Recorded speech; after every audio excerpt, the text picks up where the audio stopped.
आज रेसिपीमध्ये आपण वांग्याचं भरीत कसं बनवायचं आहे ते बघणार आहोत. हे वांग्याचं भरीत मी मस्त मातीच्या तव्यामध्ये केलेलं आहे. दिसायला पण किती छान दिसतं.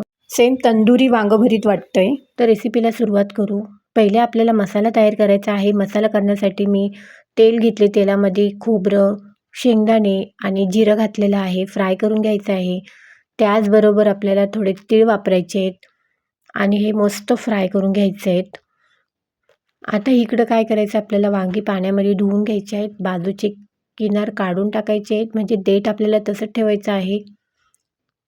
आणि याचे 4 भाग करून घेऊन आपल्याला हे पाण्यामध्ये सोडून द्यायचं आहे.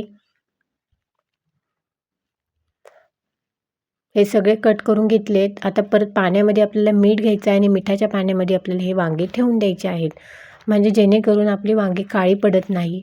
आता आपल्याला हा मसाला तयार करायचा आहे. मसाला आपण एका मिक्सरच्या भांड्यामध्ये घेऊ. त्याच्यामध्ये आपल्याला लसूण वापरायचं आहे, अद्रक घेतलं आहे, मिरची घेतलेली आहे, त्याचबरोबर कोथिंबीरसुद्धा घेतलेली आहे. आणि हा मसाला आपल्याला तयार करायचा आहे. मसाला छान तयार झालेला आहे. त्यामध्ये लाल तिखट टाकायचं, हळद घालायची आणि मीठ घालायचं. त्याचबरोबर थोडा गरम मसालासुद्धा वापरलेला आहे मी.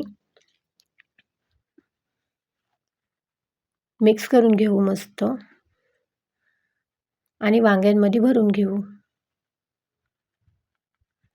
ही वांगी एकदा तुम्ही नक्की ट्राय करा. हा व्हिडिओ शेवटपर्यंत नक्की बघा. वांगी भरून झालेली आहेत. आता परत आपल्याला या मातीच्या तव्यामध्ये आपल्याला फोडणी द्यायची आहे. कांदा, टोमॅटो, कढीपत्ता हे तेलामध्ये टाकून घेऊ. आपण मिक्स करून घेऊ मस्त. थोडं लाल तिखट वापरलेलं आहे मी. बाकीचे मसाले लाल तिखट वापरलेलंच आहे, पण याच्यामध्ये थोडंसं लाल तिखट वापरलेलं आहे. आणि आपल्याला ही वांगी टाकून घ्यायची आहेत आणि ह्या कांदा टोमॅटोमध्ये पहिले फ्राय करून घ्यायचे आहेत सगळीकडून. आणि वरून हा उरलेला मसाला आहे तो घालून घ्यायचा आहे. थोडं पाणी वापरलेलं आहे. आणि आता आपल्याला ह्याला झाकण ठेवून वाफेवर बनवायचं आहे. मस्त वाफ आलेली आहे आणि आपलं वांग्याचं भरीत किती सुंदर झालेलं आहे बघा. सेम असं वाटतं का तंदुरी वांगं भरीत बनवलेलं आहे. कसं मस्त फ्राय झालेलं आहे. हे भाकरीबरोबर किंवा चपातीबरोबर छान लागतं खायला.